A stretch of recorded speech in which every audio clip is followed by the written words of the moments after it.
Bonjour à tous et bienvenue à l'heure des pros ce matin sur Europe 1 jusqu'à 9h30 et sur CNews jusqu'à 10h30 comme tous les jours. Il faut saluer la visite d'Emmanuel Macron hier à Marseille. Il faut saluer une volonté de faire le ménage à Marseille. Même si les déclarations des 3 magistrats devant une commission d'enquête le 7 mars ont sans doute provoqué ce voyage, les 3 rapportaient un constat définitif, pessimiste, terrifiant. La bataille était perdue, disait-il en chœur. Les trafiquants ont gagné. Je ne donne pas cher d'ailleurs de l'avenir de ces magistrats, selon le principe que celui qui dit la vérité doit être exécuté. Mais l'essentiel n'est pas là. Que le président aille sur le terrain, c'est très bien. Mais pourquoi dire? Pour expliquer c'est intolérable? C'est inadmissible? Hier, je n'ai entendu aucune annonce décisive. Est-ce qu'une juridiction spéciale pour les affaires de drogue sera créée? Non. Est-ce que le code pénal pour tripler ou quadrupler les peines en matière de drogue sera modifié? Non. Est-ce que le sursis sera supprimé après la première infraction? Non. Est-ce que l'État construira 10 000 places de prison supplémentaires selon un calendrier d'urgence? Non. Alors bien sûr, l'opération Place Nette est salutaire, mais le mal est profond et réclame un changement de braquet que je n'ai pas entendu hier. Emmanuel Macron a fait de Marseille un symbole. Hier était son 13e déplacement depuis 2017. Le président de la République sera jugé sur les résultats. Pour le moment, Marseille illustre l'impuissance de l'État. Pour le moment, Marseille est un échec. Bonjour, cher Noémie Schulz. Bonjour, Pascal. C'est quoi le bonheur? Alors, je cite à chaque fois cette célèbre phrase du général de Gaulle. Un jour, on lui a demandé « Est-ce que vous êtes heureux, mon général ?» Il aurait répondu « Vous me prenez pour un con ?» Je ne sais pas si c'est vrai ou pas. Bonjour, Eugénie Bastier. Est-ce que vous êtes heureux à Gauthier-Lebret? Je pense que c'est une chance, oui, j'ai la chance de l'être. Bon, on reconnaît le bonheur au bruit qu'il fait lorsqu'il s'en va. Également, c'est une phrase, je crois, de René Char. Bonjour, Dominique Jamais, vous êtes heureux? Ça va, merci. Bon, vous respirez le bonheur. sur ce plateau. C'est ce qu'on se dit mais je le dis évidemment. Eh bien, vous m'en excuserez. Mais non, mais attendez. Si, parce que ça fait des envieux, tout de suite. Mais exactement, et Georges Fenech... il représente le bonheur. 2 jours de suite à Paris, Georges Fenech, en escale 2 jours. Ouais, je crois que c'est... Qu'est-ce que vous avez fait de votre casquette de pilote? Je crois que c'est Edith Piaf qui disait 5 minutes de bonheur par jour, c'est déjà formidable. Ouais. Bon, et alors, je vais vous dire quelque chose qui est vrai. J'adorerais dire du bien d'Emmanuel Macron. Je vous jure que c'est vrai. J'adorerais, parce que je pense à mon pays quand même. J'adorerais. Mais c'est vrai que j'ai peur, et j'espère me tromper, que sa visite d'hier ne change finalement pas grand-chose. Alors, elle peut changer sur 8 jours, sur 15 jours, sur 3 semaines. Mais... j'ai peur, c'est la 13e fois qu'il va à Marseille. Non, mais ça ne va rien changer. Les réponses étaient dans votre édito. Oui, c'est un jour sans fin. Mais, et je vous assure, j'ai aucun plaisir à dire ça. Mais c'est vrai qu'on a un président qui parle beaucoup, et j'ai cité toute une série de choses que je n'ai pas entendues hier. Par contre, c'est bien que vous l'avez dit qu'il aille sur place, parce qu'il parlait, très bien. Il parlait beaucoup, mais il n'avait parlé que de l'Ukraine ces derniers jours. On disait que les sujets de délinquance étaient des sujets qui n'étaient pas suffisamment nobles pour lui. C'est très bien, mais si à mon avis, c'est quelque chose. C'est aussi, ça montre le fonctionnement de la 5e. C'est au Premier ministre d'aller là-bas. Bon, des peines, des places de prison. C'est ce que vous avez dit, quoi. Mais bien sûr. Alors, le bonheur, cette consolation des médiocres, disait Audiard. Oui, c'est André Valigny. Alors ça, je crois que c'est dans je vais retrouver un film. Oui, c'est dans L'Incorrigible, et c'est celui qui dit Antinéa, qui est un acteur formidable. Julien, je vais retrouver. Julien Guillaumard. Julien Guillaumard. C'est Julien Guillaumard. Je te laisse au bonheur, la consolation des médiocres. Bon, voyons le sujet de Michael Dos Santos. Sur les toits, au pied des tours, les forces de l'ordre ont pris d'assaut la cité de la Castellane à Marseille. Si cette présence policière laisse indifférent ce jeune du quartier, il marchait dans la cité, il faisait quoi. D'autres la voient d'un bon œil. Ce mineur vit sous la menace des dealers, difficile pour lui de refuser leur demande de livraison. Par exemple, il y a un guetteur qui me dit de passer à quelqu'un quelque chose. Des fois, j'ai peur qu'il me fasse quelque chose si je refuse. Ma mère m'a dit que c'est dangereux. Du coup, j'essaie vraiment d'éviter au maximum. Voilà, elle a peur. Un autre adolescent du groupe s'inquiète lui pour son cousin, un collégien devenu guetteur. Et comme moi, des fois ça tire et tout, du coup, je m'inquiète pour mon petit cousin. À tout moment, il y a un autre collègue qui guette et une balle perdue, il meurt alors qu'il est très jeune. Une jeunesse bien différente de celle de cet habitant. Selon lui, le départ de la police de proximité présente à son époque a facilité l'installation des points de deal. Et aujourd'hui, on a enlevé ces commissariats-là et puis on y retrouve à la place des réseaux de revente de stupéfiants ou d'autres choses, peu importe. Avoir serré la ceinture comme ça au niveau des budgets quant à la sécurité. Et voilà, hein, aujourd'hui, quand on plante des pommes de terre, on ne peut récolter que des pommes de terre. On ne peut pas récolter de carottes. Selon la préfecture de police, l'opération Place Nette XXL a permis l'interpellation de 98 individus dans le département des Bouches-du-Rhône. Et tout ça est très bien. Emmanuel Macron a dit près de 900 gendarmes, policiers, douaniers qui vont pilonner ces trafiquants. Oui. C'est un discours militaire. Tueurs ou au cœur des affaires identifiées. Il y a déjà eu 82 interpellations, etc. Alors, voyons l'échange. Il y a eu des échanges assez intéressants hier entre eux, parce qu'on voit cette jeune population. Il y a un jeune qui vient vers Emmanuel Macron et qui lui dit « il faut arrêter avec vos policiers qui lancent des grenades ». Bon, alors le président de la République va au contact. Et tu vois, tellement des mondes qui sont si différents. Ce jeune homme qui s'adresse au président de la République, je suis pas sûr qu'il comprenne, il voit l'enjeu. Écoutons cette séquence. Calmez aussi vos petits civils, vos petits CRS là, qui envoient des grenades tous les jours là. Non, pour rien. Ils ne parlent pas comme ça des CRS et des policiers. Ils envoient des grenades pour rien. Ils sont là pourquoi? Pour vous protéger? Protéger de quoi? Ils nous protègent avec des gazeuses. Et si, ils nous protègent avec des gazeuses tous les jours. Ça sert à rien. Ça sert à rien de nous les envoyer. Normalement, ils nous protègent, non? C'est pas de la protection, ça, monsieur le président. D'envoyer des bombes à l'école à 4h30 quand les enfants sortent de l'école primaire et qu'il y a des enfants dans tout le quartier. Dans le quartier. Dans tout le quartier, parce qu'il y a deux écoles, col d'en haut, col d'en bas. Donc à un moment donné, tous les enfants sont au milieu du quartier. Oui. Les CRS interviennent. Ils veulent faire du lavage, du nettoyage. C'était quand? Oui, mais c'est souvent. Ils envoient des bombes lacrymogènes. Qui est des enfants, qui est des personnes âgées, qui est des mineurs. Et lui, il sort pas de l'école à 4h30. Hein. Pas lui, je parle pas de lui, mais il est témoin. Non, parce qu'on va pas se tirer les cartes entre nous non plus. Il est pas de lui, on a tous la même situation. Non mais regardez, madame, c'est inadmissible. Juste, on va faire des choses dans l'ordre. Les policiers, les gendarmes, ils sont là pour rétablir l'ordre. Si tout allait bien dans un monde formidable, il n'y aurait pas de policiers et de gendarmes, on serait tous très heureux et eux pourraient se reposer. Ils pourraient se reposer, ils ne seraient pas blessés par les gens qui les attaquent. Donc c'est ce qu'ils ont fait cette nuit. Tous les gens à Castellane, les 6000 habitants sont des trafiquants. Pas du tout. Mais simplement, il y en a et leur vie pourrie par ça. De faire. Ça, c'est mon premier point. Deuxième point, ce que vous dites, dont j'ai pas connaissance.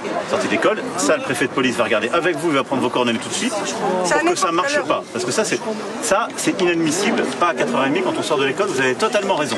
Bon, effectivement, alors je pense pas qu'il y ait des grenades lacrymogènes qui soient lancées sur des enfants à la sortie de l'école. Je ne l'imagine pas. Alors la défaite, c'est important parce que j'ai dit, je suis persuadé que le président de la République est allé à Marseille parce que les 3 magistrats, c'est une déflagration, on l'a dit ici, commission d'enquête, c'est une déflagration ce qu'ils ont dit. Oui. Parce que eux, ils sont sur le terrain, eux, ils savent. Oui, ils ont dit c'est foutu. C'est foutu. Oui, c'est ça en fait. Ah, c'est foutu. Alors écoutez ce qu'a dit le président de la République parce qu'il leur répond. Nous sommes à la bataille. Et on n'a pas attendu d'ailleurs ces derniers mois et c'est pour ça que je ne saurais pour ma part céder à aucun discours de défaite. La situation elle est très difficile à Marseille comme dans beaucoup de villes.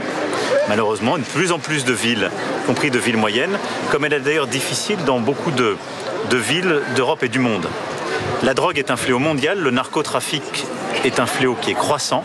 Oui, la drogue est notre ennemi, nous l'avons dit dès le début avec beaucoup de fermeté et nous ferons tout pour lutter contre avec efficacité. Isabelle Faure avait dit « Nous sommes en train de perdre la guerre contre les trafiquants à Marseille. Elle est responsable du service criminalité organisée du parquet de Marseille. C'est une magistrate de haut niveau. » Alors, à Marseille, Sandra Buisson nous a rejoint. Je vous fais écouter pas mal d'interventions et puis après on pourra entamer la discussion. Mais Marc Lamola, qu'on a très souvent interrogé ici, qui est un policier qui a écrit, qui connaît par cœur Marseille, lui aussi, il n'y croit pas. qui concerne le coup de com' du président de la République, moi hier matin, lorsque j'ai allumé la télé, j'ai hésité entre Brad Pitt à Cannes, qui signait des autographes et faisait des selfies, et puis j'ai cru qu'à un moment donné, c'était le pape, il a saisi un enfant pour lui faire des bisous. Non, c'était le président Macron qui brassait de l'air. Les gens attendent autre chose de cela, et puis, alors je vais dire quelque chose qui peut-être va déranger, mais, et on l'a vu d'ailleurs dans les propos des citoyens habitant sur place, ils étaient plus intéressés par Gaza que par les trafics de stupéfiants. C'est intéressant, c'est ce qu'il dit, parce que c'est vrai. On écoutera tout à l'heure les séquences de Gaza lorsqu'il a été interpellé. Mais dernier passage, c'est sur les dealers, les familles des dealers. Et après, je vous donne la parole. Et je le répète, en fait, il faut des résultats. si tu n'as pas de résultat, 13 voyages pour rien, bah forcément, tu arrives à une suspicion de... Est-ce que j'en pense? Oui, j'espère. Et vous êtes là pour ça. Ah oui, j'attends. Ben oui, parce que je donne tous les éléments et après on mais la mola, mais il faut qu'on dise nous aussi des choses. Bon, les familles, je veux dire, Amine Kessassi parle des familles des dealers. Amine Kessassi, c'était Georges Fenech qui intervenait. Ouais. Les mamans de victimes, ce qu'elles demandent aujourd'hui, et puisque j'ai entendu Emmanuel Macron hier dire que font les familles de dealers, moi je trouve que cette question elle est très naïve. Le président de la République a posé une question hyper naïve. Parce qu'aujourd'hui les mamans de victimes, qu'est-ce qu'elles sont en train de faire? Les mamans de ces dealers, comme ils les appellent, qu'est-ce qu'elles sont en train de faire? Elles sont en train de pleurer leur mort. Elles sont en train de pleurer les jeunes qui sont tombés dans nos cités. Et c'est aujourd'hui ce que font ces mamans. Je ne connais aucune maman qui se réjouirait de voir un enfant dans la drogue et dans les réseaux. Donc il faut écouter la parole de ces mamans qui demandent tout simplement la légalisation du cannabis. Et c'est aujourd'hui ce que demandent ces mamans pour justement empêcher la prolifération de ces... Sauf que légaliser... Sandra Buisson, vous connaissez bien, bonjour, là, vous connaissez bien la situation de Marseille. Ce qui est terrible, et évidemment qu'il n'est pas le seul responsable, Emmanuel Macron, mais la situation est pire que quand il est arrivé au pouvoir. Il y a plus d'homicides aujourd'hui qu'il n'y en avait. C'est ce que dit d'ailleurs Amine Kessassi dans une autre interview. Donc, sans doute faudrait-il changer les choses, mais ce qui m'intéresse dans votre témoignage, c'est qu'est-ce que disent les policiers, les témoins que vous interrogez sur le terrain? Ce qu'ils disent déjà, c'est que le travail est fait. On entend souvent parler de ces opérations Place Nette, effectivement. On entend moins parler de ce qui est fait en profondeur, parce que si pour le politique, c'est peut-être moins valorisant d'avoir une tête de réseau arrêtée tous les 3 mois à l'étranger que effectivement 1000 points de deal en moins en quelques années. En revanche, ce travail de fond, les policiers nous disent oui, on le fait. Quand on dit il faut s'attaquer à l'argent, on s'attaque à l'argent. Il y a eu 111 millions d'euros d'avoirs criminels saisis l'année dernière. En 10 ans, saisie de cocaïne multipliée par 5, saisie de cannabis multipliée par 2. La France, donc, génère 3 milliards d'euros de chiffre d'affaires de drogue. C'est ce que ça rapporte tous les ans. Donc, oui, le travail est fait. Il est fait aussi dans le sens où les PJistes, les travailleurs de PJ, empêchent des assassinats. Ça, effectivement, on le sait moins. On a compté ces 49 morts liés au stup, 4 victimes collatérales. Il y a 8 commandos de tueurs qui ont été interpellés en un an. Donc ce que disent les enquêteurs aussi, c'est qu'on voit moins le travail qui est fait en profondeur. Le politique a tendance à se focaliser sur le nombre de points de deal. Les magistrats, il y a 15 jours, on dit l'exact contraire. Les magistrats disent... Non, les magistrats... On est en train de perdre la guerre. Les magistrats ne disent pas que les enquêteurs ne travaillent pas. Non, ils disent qu'effectivement, il y a d'autres... Mais j'ai pas dit qu'ils perdaient pas la guerre. C'est pas ça que je vous dis. En revanche, ce qu'ils disent, c'est qu'ils veulent des cours d'assises spécialement composées pour les trafiquants. Ils veulent effectivement des cellules spéciales à part pour les dealers, les trafiquants, pour qu'ils ne gèrent plus leur trafic depuis la prison, qu'ils n'aient plus accès à leur téléphone, puisqu'ils commanditent même des assassinats depuis la prison. Ils veulent revoir le statut du repenti et puis ils veulent plus de moyens. Ils en ont eu cette année, ils l'ont dit, une vingtaine de magistrats en plus, mais ça a à peine remis à flot l'équipe. On dit toujours la même chose. Évidemment, ajouter ce que dit très justement Sandra Buisson. Mais je veux dire, il faudra un plan Marshall pour lutter contre la drogue. Mais parmi ceux qui accompagnaient le président de la République, il y avait le garde des Sceaux, Éric Dupond-Moretti. Moi, j'enrage véritablement. Pourquoi avez-vous supprimé, sous Emmanuel Macron, les courtes peines d'emprisonnement? Vous savez que les courtes peines jusqu'à 6 mois, c'est fini. Le tribunal ne peut même plus les prononcer. Or, c'est ça qui dit Sénat, mais vous pouvez ricaner, Pascal. Mais non, parce que je regarde... excusez-moi, je ricane pas, je regarde Noémie Schulz. Avec moi. Je regarde Noémie Schulz, et comme j'ai des conversations quotidiennes là-dessus avec Noémie... excusez-moi, je ne sais pas qu'il y avait une complicité entre vous sur ce sujet-là. Peut-être pour vous. Je comprends pas ce qui se passe là. Mais Noémie pense le contraire. Je relais ce qu'un certain nombre de spécialistes de cette question disent que les courtes peines ne servent à rien. Les spécialistes du syndicat de la magistrature. Non, bien sûr, voudraient même. Non, Noémie. Alors là, écoutez, vous regardez. D'accord, mais je ne me contente pas de discuter avec les syndicat de la magistrature. C'est un petit peu réducteur. Soyez gentil avec Noémie. C'est pas réducteur, je vous assure. De me dire que mes seules sources sont les syndicats de la magistrature, ça l'est un petit peu. Ceux qui pensent, non pas vous, ceux qui pensent cela... Soyez gentil. Mais je suis toujours gentil, parce que je dis simplement, vous prenez l'exemple dans les pays nordiques, les courtes peines qui ont été rétablies ont eu un effet sur la lutte contre la récidive. Si un mineur, Georges Fenech, ou un jeune majeur, qui monte au deal n'a même pas peur de mourir. Comment vous voulez qu'une peine de prison soit qu'elle courte, arrêtons tout, mais supprimons la prison. C'est ce que disent les policiers. Supprimons tout, ils n'ont pas peur de mourir, très bien. Oui. Je vous assure qu'ils ont peur de la prison. À condition, effectivement, qu'elle soit effective. Or, vous l'avez dit dans votre édito, il n'y a pas de place de prison. Et les courtes peines ont disparu. Écoutez, ce qui est certain, la police en tout dit, cas, ils sont relâchés immédiatement, bien sûr. Pour répondre à Sandra, c'est qu'au Salvador, ils ont réglé le problème. Oui, mais au Salvador, mais après, si on veut vivre comme au Salvador... écoutez... Et moi, je ne fais pas la Constitution, il est loin. Ce que je veux vous dire, je le dis avec provocation, bien évidemment, mais au Salvador, ils ont réglé le problème. Et quand vous avez un président qui dit, au Salvador, la prison, elle doit être tellement horrible qu'il faut bien qu'ils comprennent que lorsqu'ils iront en prison, ils n'auront peut-être pas 2 repas, mais un seul, et ils seront à 40 dans des cellules, peut-être que ça peut dissuader, effectivement... on ne va pas prôner un traitement dans notre pays. Je ne vous dis pas ça, je vous dis que c'est efficace. C'est tout ce que je dis. Oui, mais en sous-titre, ça veut dire faisons-le. Mais entre la France et le Salvador, il doit y avoir un juste milieu qu'on peut arriver à trouver. On va pas tomber dans un système... Je ne vous dis pas ça, je ne vais pas le répéter 50 fois. Oui. Mais la prison ne fait pas peur. Je vous dis qu'il a été réélu avec 90% et que les gens sont très contents. C'est tout ce que je vous dis. En tout cas, une chose est sûre, Emmanuel Macron, ça fait 15 fois qu'il va à Marseille, c'est toujours le même modus operandi, il est sur le terrain, il parle aux habitants, il fait des promesses, il repart, et rien ne change. Voilà. Emmanuel Macron, le 26 juin 2023, c'est pas très vieux. Voilà ce que Emmanuel Macron dit il y a moins d'1 an à Marseille. Juste avant les On a encore vu cette année 23 homicides depuis le début de l'année 2023, et sans doute une année 2023 qui est dans la trajectoire de celle de 2022, c'est-à-dire parmi les plus violentes dans l'histoire de la ville.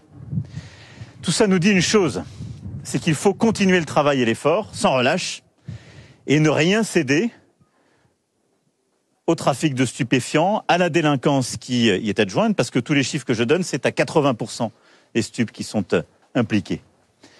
Et donc ce que nous devons à la ville, à nos compatriotes, à nos habitants, ici comme partout, ce sont les résultats que vous avez commencé à obtenir, mais c'est d'intensifier cette action pour aller au bout, vous permettre de mieux travailler et d'obtenir la quiétude. Mais c'est des phrases... Enfin, je répète ce que je veux dire des millions. J'en ai marre, en fait, de dire des choses pas gentilles sur le président de la République. Mais non, mais l'année prochaine, vous pourrez repasser l'extrait d'hier et rien n'aura changé. J'en ai assez parce que ça m'ennuie. J'ai pas envie de... Mais évidemment, c'est des phrases creuses. 14 morts de plus en 2023 par rapport à 2022. Rien ne change. Donc, et rien ne change parce que tu prends pas des solutions pour que ça change. Donc, alors tu fais place nette. Bon. Ah oui, alors le bilan, il est pas fameux de place nette, hein. Parce que 8,5 kg de cannabis saisi et 339 grammes de cocaïne. Mais ce travail de trafic, c'est un travail de longue haleine, de profondeur. Mais tout pas des opérations coup de poing. Ça n'existe pas dans le trafic de stupéfiants. Il faut remonter les filières. Ça dure des mois, des années, quelquefois, les enquêtes. Il faut donner les moyens à la police judiciaire. Oui, ça, la question des moyens, les policiers en parlent beaucoup, effectivement. Il faut des moyens. Et c'est vrai qu'on parle beaucoup des places nettes, mais c'est un travail qui se joue à plusieurs niveaux. Il faut travailler sur le point de deal parce que les points de deal perturbent la vie des habitants. Le problème, c'est que, par exemple, on a évacué les points de deal de la Paternelle, mais la livraison continue. Les délinquants s'adaptent. En revanche, effectivement, il faut des moyens aussi à l'échelon supérieur, notamment pour tracer l'argent. Là, effectivement, ça n'est pas assez. Et en PJ, effectivement, il faudrait beaucoup plus. Écoutez, je crois ce qui est important, c'est d'écouter tout le monde. Vous n'avez pas parlé, mais c'est une phrase que je dis souvent désormais. Je ne vois pas ce qu'on pourrait dire de plus que nous ne sachions déjà. Si, il y a des points qu'on n'a pas abordés à l'instant. Opération Place Nette, XXL. Dominique Jamais. Roulement de tambour, grosse opération, le président de la République est là. 98 arrestations quand même, puis ces fameux 300 grammes d'une part, 8 kilos de l'autre, on a l'impression d'assister à un jour sans fin. 63 gardes à vue. 71. C'est le même scénario d'année en année, les mêmes « nous serons intraitables, nous serons implacables », etc. C'est ridicule, et on sait parfaitement que à peine un point de deal est démantelé, on s'y réinstalle dès que la police a tourné le dos. Moi, ce que je relève, et beaucoup de gens y sont sensibles, c'est que dans ce pays, la France, à Nîmes, lorsque un point de deal est proche de la sortie d'une école, on ne déplace pas le point de deal, on déplace la sortie de l'école. Oui. C'est symbolique et ça dit tout. Bon, premier point. Et deuxième point, si vous voulez, très simple. Je ne suis que question. Je suis observateur, je suis éventuellement commentateur, je suis un simple citoyen. J'aimerais savoir, mais sérieusement, pas pour rire, j'aimerais savoir où on en est. Est-ce qu'on en est au même point que les Pays-Bas, que la Colombie? On n'en est pas encore au Mexique, je le crois. On y arrive. Mais il y a une question qui est peu abordée, parce qu'elle est trop gênante. Il y a beaucoup de consommateurs. Et il y a beaucoup de vendeurs. Vous rappelez à l'instant. Et parfois des consommateurs parmi ces milieux aisés. Voilà. Et 3 milliards de chiffre d'affaires. Et 3 milliards de chiffre d'affaires et des dizaines de milliers de gens employés dans ce trafic. N'ont-ils pas des complicités? Et je suis désolé d'être en désaccord avec Georges Fenech. S'il fallait choisir, si on en venait à une situation semblable à celle que le Salvador a connue, j'aime mieux une solution comme celle du Salvador qu'une absence de solution comme en France. Je resterai en désaccord avec vous. Mais nous restons en désaccord. Vous êtes en désaccord, je suis en désaccord. Des prisons inhumaines, je n'en veux pas pour mon pays. Mais la prison, et les délinquants, la privation, c'est une privation de liberté, et la préparation à la réinsertion. Cher Georges, c'est pas de priver les gens de manger, de travailler. Ces phrases sont creuses. Mais la prison, par définition, elle est inhumaine. De mettre quelqu'un 23 heures dans 10 mètres carrés, c'est par définition inhumain. Pardonnez-moi de dire que... Mais vous avez raison. On peut le limiter. Il n'y a pas de matelas, la lumière n'est jamais coupée, il mange avec les doigts. Il y a 3000 matelas aujourd'hui par terre. 3000 matelas. On va marquer une pause et saluer notre ami Thomas Hill qui est là. C'est cher Thomas, comment allez-vous? Bonjour Pascal, je vais très bien, très en forme. Eh ben, on va vous laisser dans votre émission. Et nous allons marquer une pause.